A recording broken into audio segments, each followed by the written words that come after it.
Hello दोस्तों, edu wizard में आपका स्वागत है। मेरा नाम है पंकज यादव और मैं आशा करता हूं कि आप सभी लोग बहुत अच्छे होंगे और आप सबकी तैयारी बहुत अच्छी चल रही होगी। तो हम जो अब तक हम क्या करते हैं, स्टैटिक जो सेशन था उसमें 15-15 क्वेश्चन करते जा रहे हैं। तो ये हमारा कौन सा थर्ड सेशन है। तो हम आज 15 क्वेश्चन करेंगे और उन 15 क्वेश्चन से हम बहुत सारे नए क्वेश्चन सीखेंगे। ठीक है, ज़्यादा देर हम नहीं लगाते, हम स्टार्ट करते हैं अपना सेशन। तो आज का पहला क्वेश्चन कौन सा है, पारसिक किसकी इकाई है। तो ऑप्शन क्या दे रखा है हमको, दूरी का। दूसरा दे रखा है ऑप्शन बी है समय। तीसरा है प्रकाशीय तीव्रता। और डी ऑप्शन है हमारी चुंबकीय बल। तो हमारा इसमें सही आंसर कौन सा है, जो हमारी जो पारसेक है वो दूरी की सबसे बड़ी इकाई है। यानी कि सबसे लंबी जब हमें दूरी तय मेजर करनी होती है तो हम क्या करते हैं, उसको पारसेक से मेजर करते हैं। तो एक पारसेक जो होता है वो एक पारसेक होता है लगभग 3.26 लाइट ईयर, यानी कि प्रकाश वर्ष इतना होता है। ठीक है, तो आप जानना चाहोगे कि प्रकाश ईयर कितना होता है, एक लाइट ईयर कितना होता है। तो एक लाइट ईयर जो है वो होता है, एक लाइट ईयर जो हम बोलते हैं वो होता है 9.46 इंटू 10⁻12 किलोमीटर। ठीक है, आपको ये जानकर पता चल गया होगा कि क्योंकि क्वेश्चन आते हैं कि एक पारसेक कितना होता है, 3.26 लाइट ईयर। और कई बार एक क्वेश्चन पूछा जा चुका है कि एक लाइट ईयर कितना होता है, वो होता है 9.46 इंटू 10⁻12 किलोमीटर। ठीक है, तो आपको ये जानकारी प्राप्त हो गई होगी। हम चलते हैं अपने अगले क्वेश्चन में। हाँ, यहाँ पर देखो मैंने स्लाइड डाल दी है जो जिससे आपको पढ़ने में बड़ी आसानी होगी, आपको नोट डाउन करने में बड़ी आसानी होगी। तो पारसेक दूरी मापने की सबसे बड़ी इकाई है। एक पारसेक कितना होता है, 3.26 लाइट ईयर होता है, प्रकाश वर्ष। और एक प्रकाश वर्ष की दूरी होती है 9.46 इंटू 10⁻12 किलोमीटर। आप लोग को लिखने के लिए बड़ी आसानी हो जाएगी। ठीक है, तो हम चलते हैं अपने नेक्स्ट क्वेश्चन पे। तो ऋग्वैदिक काल में ब्राह्मणों के प्रमुख देवता थे। तो ऋग्वैदिक काल में ब्राह्मणों के प्रमुख देवता थे, ये हमसे क्वेश्चन पूछा गया है। इसमें ऑप्शन दे रखा है अग्नि, बी है सोम, सी है वरुण और डी है इंद्र। तो हमारे प्रमुख देवता कौन थे ब्राह्मणों के, वो थे इंद्र। तो ऋग्वैदिक काल में जो ब्राह्मणों के प्रमुख देवता थे हमको पता चल गया इंद्र। तो जो ऋग्वेद में उस समय लिखा गया था तो 250 जो मंत्र थे वो किसके लिए थे, लिखे गए थे, इंद्र के लिए लिखे गए थे। और जो अग्नि यानी कि आग जो है, आग के लिए कितने मंत्र लिखे गए थे, 200 मंत्र लिखे गए थे। और वरुण जो है उनके लिए कितने मंत्र लिखे गए थे, वो लिखे गए थे 170 श्लोक या मंत्र लिखे गए थे। ठीक है, ये तो ऋग्वैदिक काल के समय की बात हो गई। जब उत्तर वैदिक काल आता है, तो उत्तर वैदिक काल आ गया, तब प्रमुख देवता कौन से थे, तो उस समय जो प्रमुख देवता थे वो थे प्रजापति। कौन थे, प्रजापति। आप इसको याद रखेंगे। तो ये ऋग्वैदिक काल के समय में प्रमुख देवता कौन थे, इंद्र थे। तो उत्तर वैदिक काल के समय कौन थे प्रमुख देवता, वो प्रजापति थे। कई बार क्वेश्चन आ जाता है। ठीक है, हम नेक्स्ट क्वेश्चन में चलते हैं। हमारा नेक्स्ट क्वेश्चन क्या है, नेक्स्ट क्वेश्चन है हमारा क्वेश्चन नंबर थर्ड। उसमें 1924 में हिंदुस्तान रिपब्लिकन एसोसिएशन की स्थापना किसने करी थी। ठीक है, तो 1924 में रिपब्लिकेशन एसोसिएशन की स्थापना किसने करी थी। वो थे सचिंद्र सान्याल, बी भगत सिंह, सी श्यामजी कृष्ण वर्मा और डी एम एन रॉय। तो हम 1924 में जो हिंदुस्तान रिपब्लिकन एसोसिएशन उसकी स्थापना करी थी सचिंद्र सान्याल ने, इन्होंने करी थी। और भगत सिंह ने क्या करी थी, 1928 में करी थी, हिंदुस्तान सोशलिस्ट रिपब्लिकन एसोसिएशन की स्थापना करी थी। हिंदुस्तान जो है थी सोशलिस्ट रिपब्लिकन एसोसिएशन की स्थापना करी थी किसने, भगत सिंह ने। एसोसिएशन की स्थापना करी थी भगत सिंह ने। आप इसको याद रखेंगे 1928 में, क्योंकि ये लगभग लगभग मिलता जुलता है तो कई बार गलत हो जाते हैं। तो आपको याद रखना है कि 1928 में हिंदुस्तान सोशलिस्ट रिपब्लिकन जो एसोसिएशन थी उसकी स्थापना किसने करी थी, भगत सिंह ने। ठीक है, हम अगले क्वेश्चन पे चलते हैं अपने। जो उरी जल विद्युत परियोजना है किस राज्य में स्थित है। तो मुझे लगता है बहुत ज़्यादा बताने की जरूरत नहीं है, आपने उरी मूवी भी देखी होगी, उरी के बारे में कई बार जब टेररिस्ट अटैक हुआ था आप लोग जानते हैं। तो ठीक है, उरी जो जल परियोजना है वो कहाँ पर है, वो जम्मू कश्मीर में है। मगर मैं इससे आपको बहुत सारी चीज़ें बताना चाहता हूँ, आगे मैंने जो स्लाइड ऐड करी है उससे आपको बहुत सारी चीज़ें पता चलेंगी। जैसे देखो, उरी कहाँ पर है हमारी जल परियोजना, वो जम्मू कश्मीर में है। कोयना बहुत ही फेमस है ये कहाँ पर है, महाराष्ट्र में है। मयूराक्षी ये कहाँ पर है, पश्चिम बंगाल में है। तवा कहाँ है हमारी, मध्य प्रदेश में है। पूड़ा कहाँ है, महाराष्ट्र में है। उकाई हमारी जल परियोजना कहाँ है, गुजरात में है। बारगी जल परियोजना कहाँ है हमारी, मध्य प्रदेश में है। इदुक्की ये भी बहुत फेमस है, कई बार एग्जाम में आ चुका है, ये कहाँ पर है, केरला में। तो आप क्या करेंगे, इन सबको याद कर लेंगे, बहुत फेमस है, आप इसको याद कर लेंगे तो एग्जाम में कभी ना कभी इसमें से एक क्वेश्चन आ जाता है। ठीक है, तो हम चलते हैं अपने नेक्स्ट क्वेश्चन में। हमारा जो क्विटजल जो है किस देश की मुद्रा है, क्विटजल जो है किस देश की मुद्रा है, ये हमसे क्वेश्चन किया गया, क्विटजल जो है किस देश की मुद्रा है। तो अब आपसे ऑप्शन दे रखा है अर्जेंटीना का, ग्वाटेमाला का, आयरलैंड का और कोलंबिया का। तो क्विट्ज़ल जो किस देश की मुद्रा है? क्विट्ज़ल जो है ये मुद्रा है हमारी, ये है ग्वाटेमाला का। ठीक है, तो हम चलते हैं, हम देखते हैं कि ग्वाटेमाला कहाँ पर है। देखो ये नॉर्थ अमेरिका है। ठीक है, ग्वाटेमाला हमारा यहाँ पर है। ग्वाटेमाला जो ये दिखा रहा है, ग्वाटेमाला यहाँ पर है। ठीक है, इसमें दिखा देता हूँ मैं थोड़ा सा रेड करके। ग्वाटेमाला जो है, ग्वाटेमाला यहाँ पर है। तो आप देख रहे हो ये क्या है? ये कनाडा है, ये यूनाइटेड स्टेट्स ऑफ अमेरिका है, ये मैक्सिको है। मैक्सिको के, और ये जो है कैरिबियन सी यहाँ पर है, उसके ये जो पास में जो ये ग्रीन वाला दिखा रहा है ग्वाटेमाला है। ठीक है, ये सेंट्रल अमेरिका का पार्ट है ग्वाटेमाला। तो आपको मैप से पता चल जाएगा ग्वाटेमाला कहाँ का है, ग्वाटेमाला कहाँ है। तो क्विट्ज़ल जो है ग्वाटेमाला का क्या है, आपको पता ही चल गया, मुद्रा है, उस देश की मुद्रा है ग्वाटेमाला। और मैंने कुछ और डाल दी यहाँ पर, देखो ग्वाटेमाला की मुद्रा कौन सी है? क्विट्ज़ल है। अर्जेंटीना की जो मुद्रा है अर्जेंटीनो है, याद रखिएगा, अर्जेंटीना का जो मुद्रा है अर्जेंटीनो है। क्यूबा, मैक्सिको, चिली और कोलंबिया की जो मुद्रा है कौन सी है? पीसो है। ब्रिटेन, आयरलैंड की जो मुद्रा है पाउंड है, आपको सब पता ही होगा, ब्रिटेन की तो पता ही होगा। डेनमार्क की जो मुद्रा है वो कौन सी है? क्रोन है। नीदरलैंड और सूरीनाम की जो मुद्रा है वो गिल्डर है। ठीक है, स्पेन की जो मुद्रा है वो कौन सी है? पेसेटा। तो आप क्या करिएगा, इनको नोट कर लीजिएगा और इनको ध्यान से याद कर लीजिएगा। ठीक है, ये सब मुद्राएं। हम चलते हैं अपने नेक्स्ट क्वेश्चन पे। तो नागार्जुन परियोजना किस नदी पर है? हमसे पूछा है नागार्जुन जो परियोजना है किस नदी पर। नागार्जुन जो परियोजना है वो है कौन से उस पे है? वो है कृष्णा नदी पर है। नागार्जुन परियोजना जो है कृष्णा नदी पर है। आसान सा क्वेश्चन है, मगर मैंने आगे जो एक स्लाइड डाल दी है इसमें बहुत सारी परियोजनाएं हैं, नदी परियोजनाएं, आप इसको याद कर लीजिएगा। जैसे कि हीराकुड बांध परियोजना कहाँ पर है? ये किस पे है? महानदी पर है। ठीक है, अभी नागार्जुन सागर परियोजना जो हमने पढ़ा है वो कहाँ पर है? वो कौन सी नदी पर? कृष्णा नदी पर है। और चोम्पाद परियोजना जो है वो कौन सी नदी पर है? गोदावरी नदी पर है। इदुक्की परियोजना पेरियार नदी पर, बहुत इंपॉर्टेंट है, कई बार पूछा जा चुका है। ये जो स्टार्टिंग के दो हैं ये बहुत इंपॉर्टेंट है, और ये किए।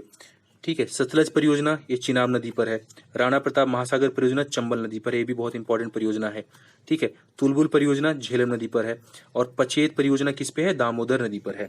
ठीक है, तो आप जो ये सारी नदी और परियोजनाएं हैं इसको याद कर लीजिएगा, एग्जाम में कई बार स्टैटिक जीके में क्वेश्चंस आ जाते हैं।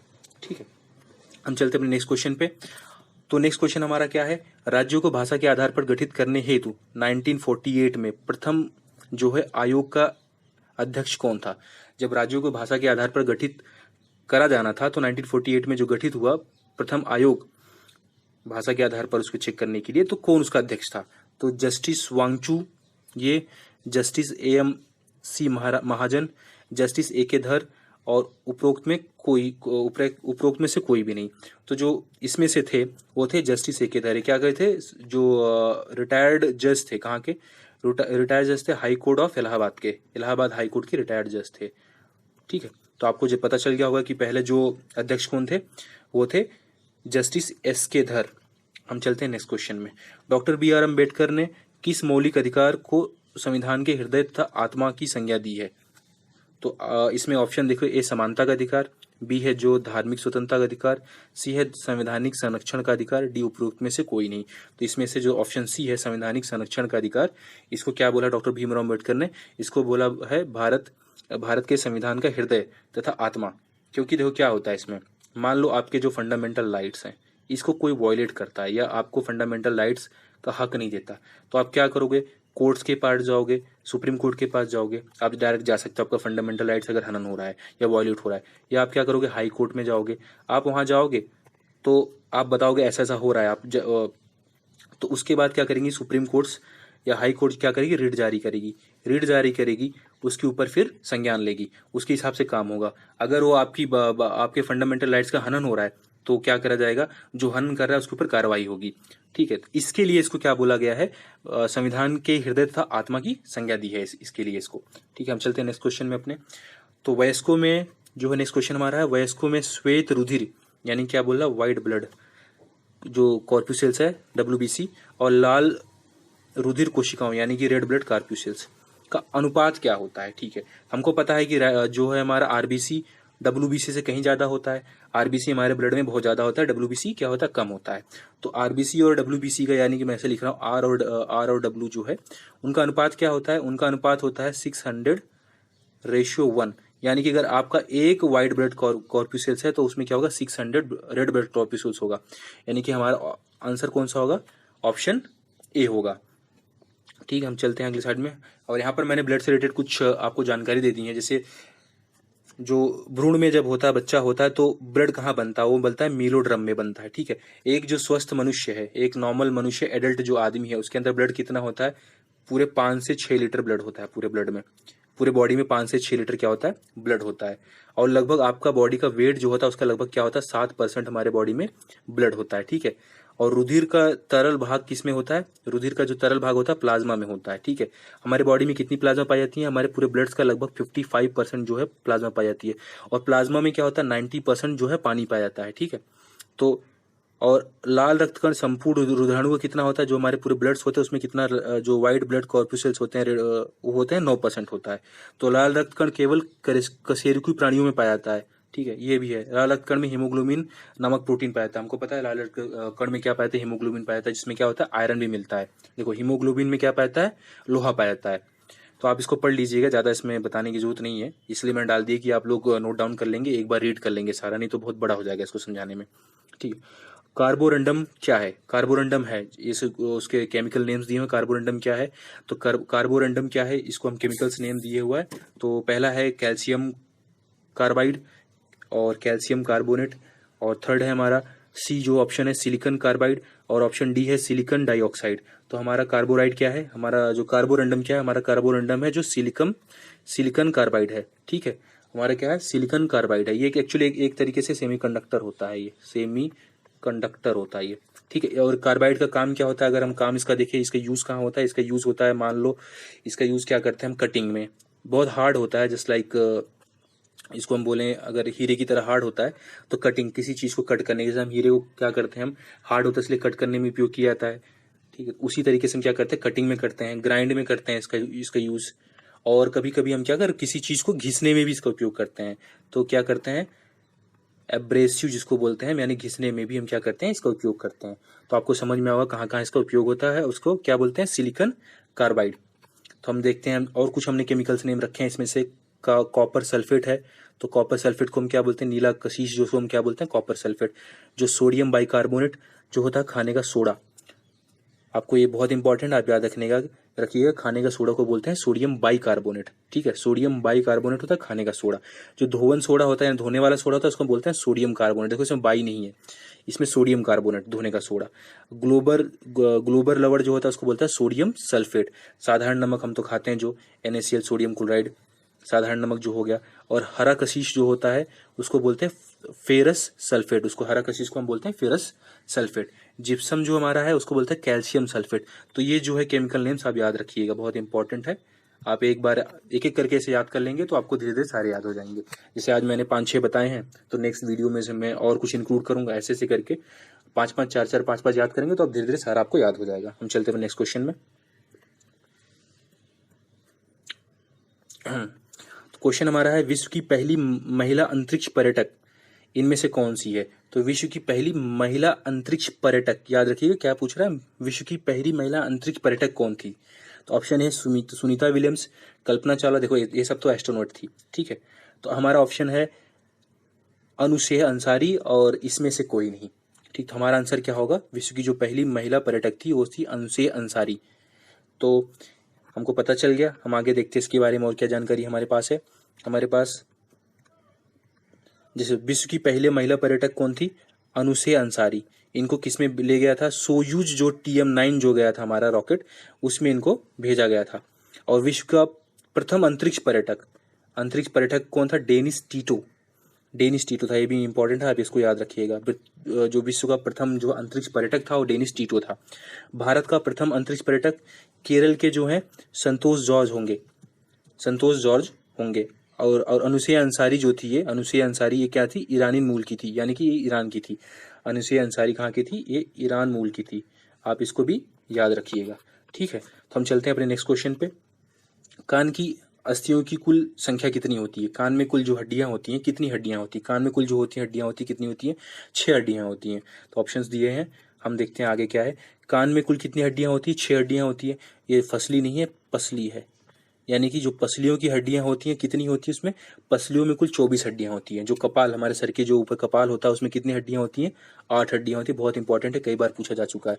और हमारे पूरे शरीर में कितनी हड्डियां होती हैं, कुल हड्डियां होती हैं 206। कितनी हड्डियां होती हैं कुल शरीर में, 206 पूरे शरीर में। और जब बाल्यावस्था, जब बचपन में होता है, बच्चा होता है, तो उसमें कितनी हड्डियां पाई जाती हैं, उसमें जो है 299 हड्डियां पाई जाती हैं बाल्यावस्था में। और शरीर की जो है सबसे लंबी हड्डी कौन सी है, वो है फीमर, जो जांघ की हड्डी होती है, जो फीमर है वो शरीर की सबसे लंबी हड्डी है। देखो अब ये दो दो तो जरूर याद रखिएगा, बहुत इंपॉर्टेंट है, कई बार पूछा जा चुका है। कभी पूछ लेता है कि शरीर की सबसे लंबी हड्डी कौन सी है, तो आप बताएंगे फीमर। तो फीमर कहाँ पाया जाता है, जांघ की हड्डी होती है। तो शरीर की सबसे छोटी हड्डी कौन सी होती है, तो आपसे ये पूछ लेगा कभी कभी, तो आप बताएंगे कौन सी होती है, स्टेप्स होती है, जो कान में पाई जाती है, सबसे छोटी हड्डी होती है। बहुत इंपॉर्टेंट है, दोनों कई बार पूछा जा चुका है, कई एग्जाम्स में पूछे जा चुके हैं, तो आप इसको याद कर लेंगे। जैसे कान की हड्डी पूछ ली, कितनी होती है, 6 होती है। पसली की हड्डियां कितनी होती है, 24 होती हैं। कपाल की हड्डी कितनी होती है, 8 होती है। तो ऐसे आप याद रखिएगा। और बड़ी और छोटी हड्डी, जैसे फीमर को याद रखिए, स्टेप्स को याद रखिए, स्टेप्स को याद रखिए, कई बार क्वेश्चन में पूछा जा चुका है इसके ऊपर। अब पूछा है किश्तवाड़ शहर किस नदी के किनारे या नदी के किनारे स्थित है, यानी कि कौन से रिवर बैंक के करीब किनारे स्थित है किश्तवाड़ शरीर। तो आप याद रखिए किश्तवाड़ शरीर किसके किनारे स्थित है, वो झेलम नदी के किनारे स्थित है। ठीक है, हम देखते हैं। और हाँ, हमारे पास कुछ नदियां और दी गई हैं, और कुछ जो किस शहर के करीब में है। जैसे किश्तवाड़ हमने बता दिया आपको, झेलम के करीब है। ठीक है, शहर जैसे फिरोजपुर शहर है, वो सतलज नदी के किनारे है। लखनऊ गोमती नदी के किनारे है। बरेली जो है रामगंगा नदी के किनारे है। कोटा जो है, जो चंबल नदी के किनारे है। उज्जैन शिप्रा नदी के किनारे है। डिब्रूगढ़ जो कि वेस्ट बंगाल में है, किस नदी के किनारे है, शिप्रा ब्रह्मपुत्र नदी किनारे है। दिल्ली आपको पता होगा यमुना नदी किनारे, बहुत दूषित हो चुकी है। अयोध्या सरयू, आजकल तो ऐसे ही बहुत न्यूज में है अयोध्या, तो सरयू नदी किनारे है। कोलकाता जो शहर है वो कौन सी नदी किनारे, हुगली नदी किनारे। तो आप इसको याद कर लीजिएगा एग्जाम्स में, ये जो इंपॉर्टेंट जो शहर है कौन सी नदी किनारे हैं पूछा जाता है। तो आप 7-8 हैं, इसको याद कर लीजिएगा। हम चलते हैं अपने नेक्स्ट क्वेश्चन में। तो घाघरा का युद्ध लड़ा गया था, घाघरा का युद्ध कहाँ लड़ा गया था, ठीक, सॉरी, घाघरा का युद्ध किसके किसके बीच में लड़ा गया था, ये क्वेश्चन है। तो पहला है ऑप्शन है बाबर एवं सिकंदर लोदी के बीच में, बाबर एवं महमूद लोदी के मध्य में, हुमायूं शेरशाह के मध्य में, राणा सांगा व इब्राहिम लोदी के मध्य में। तो अब हम इसमें से हमारा जो है घाघरा का युद्ध जो लड़ा गया था, बाबर एवं महमूद लोदी के मध्य लड़ा गया था। तो हमने डाल दी कि जो सारी लड़ाइयाँ हैं, पानीपत की जो पहली लड़ाई थी वो हुई थी 21 अप्रैल 1526 में। किसी किसके बीच में हुई थी, वो हुई थी इब्राहिम लोदी के बीच में और बाबर के बीच में, जिसमें बाबर क्या हुआ, बाबर को जीत मिली। जो दूसरी लड़ाई है हमारी खानवा की लड़ाई जो हुई, खानवा की लड़ाई वो हुई 17 मार्च 1527 को। इसमें किसके किसके बीच हुई, बाबर और किसके बीच में हुई, राणा सांगा के बीच में हुई, जिसमें कौन जीता, राणा सांगा जीता। जो चंदेरी का युद्ध हुआ कब हुआ, वो 1528 में हुआ। किसके किसके बीच में, वो हुआ बाबर और मेदिनी राय के बीच में हुआ, जिसमें जीता कौन, उसमें बाबर जीता। अब हमने क्वेश्चन में किया था घाघरा की लड़ाई कब हुई थी, 1529 में। देखो कंटिन्यू चल रहा है, 1526, 1527, 1528, 1529, यानी कि बाबर ने लगातार लड़ाई लड़ी है। और ये किसके किसके बीच में हुई थी, महमूद लोदी और बाबर के जिसमें विजयी कौन रहा, दोबारा बाबर ही विजयी रहा, लगातार बाबर जीतता गया। ठीक है, हमारे आज के 15 क्वेश्चन खत्म हो गए, और मैं आशा करता हूँ कि आपको सारे क्वेश्चन समझ में आए होंगे, और मैंने बहुत सारे अलग अलग जो इसमें डिटेल्स दी थी आपको अच्छे से समझ में आई होगी। और अगर आपको ये वीडियो अच्छी लग रही है तो आप इसको लाइक करिए, सब्सक्राइब करिए, शेयर करिए अपने दोस्तों के साथ। और इसी के साथ आज का हम सेशन अपना समाप्त करते हैं। जय हिंद, जय भारत।